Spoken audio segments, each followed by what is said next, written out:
கிறிஸ்தவ சபைகள் தேவையில்லை, போதகர்கள் தேவையில்லை, வேதாகமம் தேவையில்லை.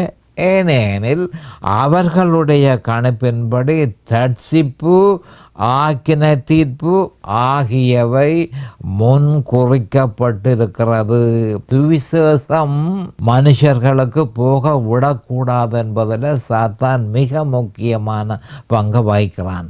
எப்படியாவது பொய்யான உபதேசங்களை எடுத்து அந்த பொய்யான உபதேசங்களை உருட்டி பிரட்டி மனுஷர்களுக்கு அதை கொடுத்து சுவிசேஷத்தை நீங்கள் எடுத்துக்கொண்டு போக தேவையில்லை.